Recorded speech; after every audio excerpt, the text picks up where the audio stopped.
Assalomu alaykum, hurmatli Ibratmed YouTube kanali obunachilari. Sizlar bilan men, urolog androlog shifokori Muhammadiyev Sherali Ravshanovich, 8 yillik tajribaga ega urolog shifokori. Sizlar bilan bugungi kundagi dolzarb mavzulardan biri bo'lmish prostata bezi adenomasi yoki pastki siydik yo'llaridagi muammolar haqida suhbatlashamiz. Sizlar bilan bugungi kun mavzusi prostata bezi adenomasi haqida gaplashamiz. Keling bu haqida ochiq oydin gaplashib suhbat quramiz. Hozirgi kecha kunduzda kasalliklar ichida uchraydigan urologik muammolarning ichida erkaklarimizni ko'proq qiynaydigan muammolar ichida albatta prostata bezi hamda prostata bezi bilan bog'liq bo'lgan siydik ayru sistemasidagi og'riqli nuqtalarga to'xtalib o'tamiz. Prostata bezi bu nima? Prostata bezi bu erkaklarda uchraydigan jinsiy bez hisoblanadi. Bu sekretsiyasi ham ichki ham tashqi bez hisoblanadi. Chunki ham ichki hamda tashqi gormonlarni ishlab chiqaradi prostata bezi. Prostata bezi qovoq ostida uretrani o'rta qismida joylashgan bez hisoblanadi. Prostata bezi kasalliklariga bizaga keladigan, mana Ibrat klinikamizga kelib murojaat qilayotgan bemorlarimiz o'rtasida qanaqangi belgilar bilan kasallar bizga murojaat qiladi? Kasalda asosan bezovta qilayotgan muammosi bizga ko'pincha keladi, qo'lida qog'ozi o'zi xulosasi bilan keladida, aytadiki, prostata bezim shishibdi yoki qanaqadir shish bor ekan prostatamda deydi. Biz bemorni o'shanda shunday to'xtatib birdaniga, do'stim, sizda prostata bezi shishganligi emas, sizda qanaqangi shikoyatingiz bor? O'zi bezovta qilayotgan narsa nima sizda? Nima bezovta qiladi?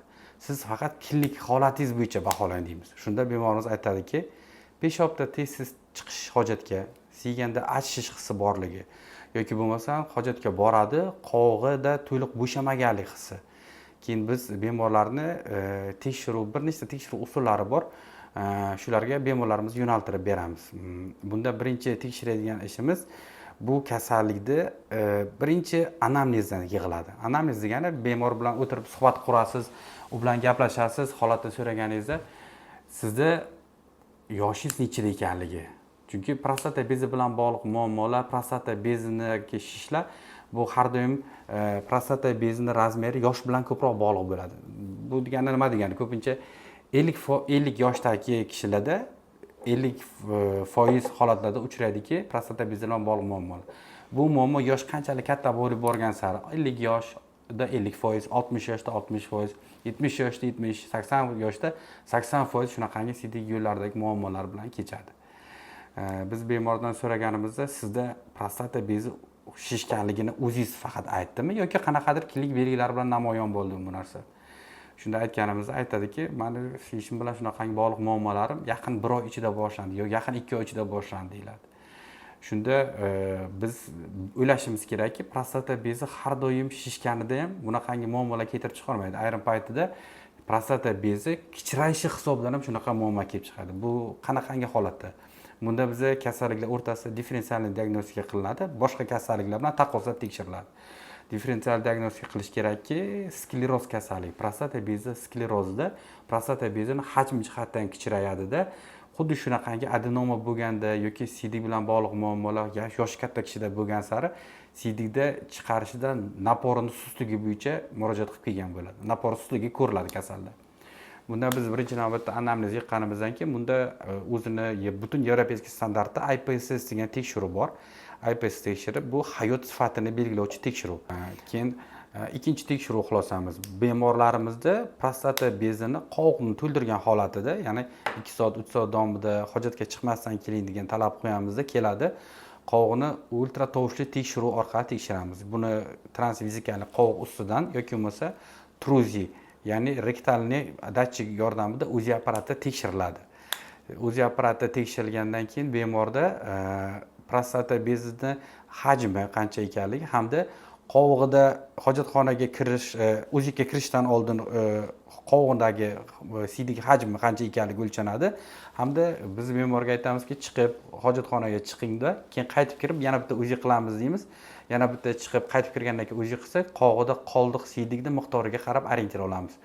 O'rtacha insonda masalan prostata bezining razmeri ham, hajmi ham hamma insonda har xil. Masalan, bo'yi 150 cm, lekin tana vazni 50-60 kilogramm bo'lgan insonda, bu 2 metrlik insondagi prostata bezining hajmi ham bu tana tuzilishiga ham bog'liq bo'lgan parametrlardan bittasi.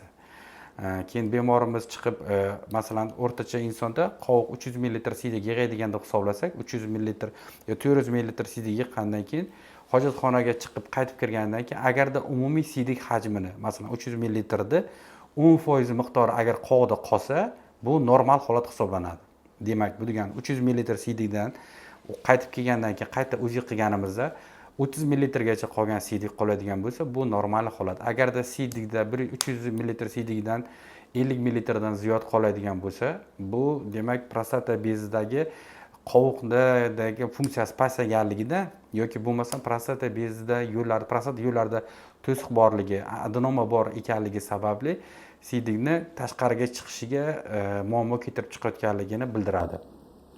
Masalan, agarda shunaqangi holat kuzatildiki, bemorda qovog'ida siydigi bor, lekin hali prostatit yoki adenomaga o'tmagan bu narsa. Buni yana tekshirish usuli, bu kasallikni yana differensial diagnostika qilishimiz kerakki, prostata bezi raki bilan. Shu uchun ham biz hurmatli erkaklarimizga aytamizki, yoshingiz 40 yoshdan oshgandan keyin yiliga bir marta, atiga bir marta PSA tekshiruv degan analizi bor. Prostata spesifik antigen. Shu tekshiruvdan o'tganingizda sizni prostata bezingizdagi holat qanchalik xavfli yoki xavfsiz ekanligini sizga ochiq-oydin ko'rsatib biladi. Yoki yana bitta tekshiruvlarimizdan bittasi bu uroflometriya deyiladi. Uroflometriya degani bemorimiz maxsus unitaz bor, garshok bor. O'shanga peshob qiladi. Peshob qilganida peshobni tezligi aniqlanadi. Bu ko'rsatkich normada 15-16 mm/sekundga teng. Agarda peshob qilayotgan paytida o'sha peshobning struyasi, napori agarda shu ko'rsatkichdan kam bo'ladigan bo'lsa, unda prostata bezi yoki adenomasi bor ekanligi deb xulosa qilsak bo'ladi. Masalan, hayotda ko'pchilik bemorlarimiz murojaat qilganda bizda bu kechqurun hojatga chiqasizmi, qovog'ingiz to'liq bo'shamaganday bo'ladimi, qanaqangi klinik holatlar sizni bezovta qiladiganimizda ko'pchilik ahamiyat bermaydi bu narsaga. Nimagaki, o'ylaydiki, bu narsa norma, kechqurun 2 marta, 3 marta tashqariga chiqishim norma, yoshim katta bo'lgandan keyin shunaqa bo'lish kerak ekan yoki bo'lmasa ko'proq suyuqlik ichgani bilan bog'lash mumkin. Agar ko'proq suyuqlik iste'mol qilgan paytida, agarda erkaklarimiz qanchalik ko'p hojatxonaga chiqishi, bu ayrim paytda normal holat hisoblanadi. Shuning uchun bemor murojaat qilib kelganda oldin bemorga birinchi navbatda hayot tarzini o'zgartirishni buyuramiz. Hayot tarzini o'zgartirish nima bilan bog'liq? Birinchi hech qanaqangi dori-darmonsiz, operatsiyasiz, faqatgina siz kechqurungi tungi suyuqlikni cheklashni tavsiya qilamiz bemorga. Nima qiladi? Soat 3 dan keyin yoki kechqurungi tungi 5 dan keyin suyuqlik ichmang, suyuqlik iste'molini cheklang deb buyuramiz. Va shunda bemorni bir hafta, 10 kun yoki bir oy davomida kuzatamiz. Agarda shunday ham simptomlar yo'qolmasa, unda prostata bezi adenomasi yoki surunkali prostatitni qo'zish davri deb diagnoz qo'yib tekshiriladi. Prostata surunkali prostatit yoki prostata bezi adenomasini kasalligini davolashda hozirgi kunda butun Yevropa standartlarida ham davolashda bir nechta xil usullar bor. Ya'ni bu yoki konservativ lecheniya yoki bo'lmasa operativ davo, konservativ davo yoki bo'lmasa operativ davo. Konservativni dorini bemorlarimizga bemalol foydalanishimiz mumkin. Bunda 3 oy yoki 6 oy davomida bemorimizni kuzatish, dinamikada kuzatish. Bunaqangi turdagi dorilardan faqat dori nomini aytmayman.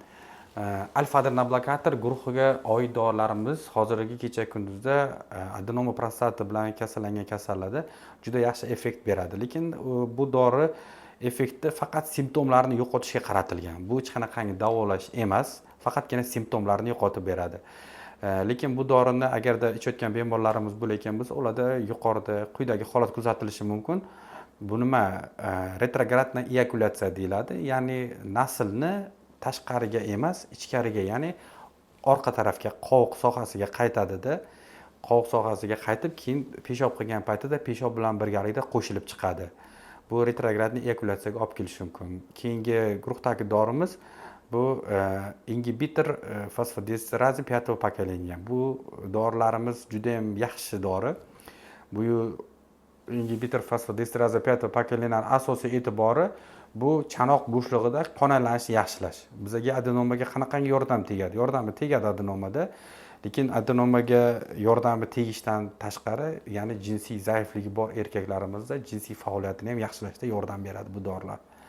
Bu dorilarni ichgandan keyin kichik chanoq bo'shlig'ida qonalanish yaxshilanib, bemorlarimizda peshob qilishi yana ham yaxshilanadi.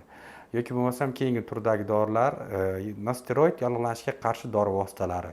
Nosteroid yallig'lanishga qarshi dori vositalaridan foydalanganda bu ham prostata bezidagi shishlarni oldini oladi hamda bemorlarimiz siydik ajrashishiga yaxshi yordam qiladigan preparatlar hisoblanadi. Prostata bezini operativ davolashdagi transuretralniy rezeksiya hamda lazer enuklyatsiya operatsiyasi hozirgi zamonaviy standartlarga juda ham mos keladigan operatsiyaning turi hisoblanadi. Bunda bemorlarimiz ertasi kuni yoki bo'lmasa 2 kun, 3 kundan keyin uretralniy kateter olib tashlab bemorlarimizga javob beradi va hech qanaqangi kesmalarsiz bajariladi bu operatsiyalarimiz.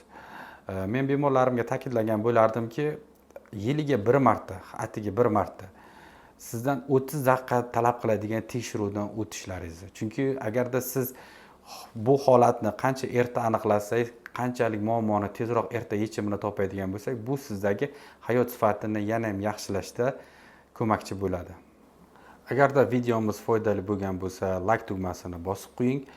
Sizni qanaqangi urologik mavzular qiziqtiradigan bo'lsa, kommentariyaga yozib qoldirsangiz, keyingi videolarimizni shu mavzularga batafsil to'xtalishga harakat qilamiz.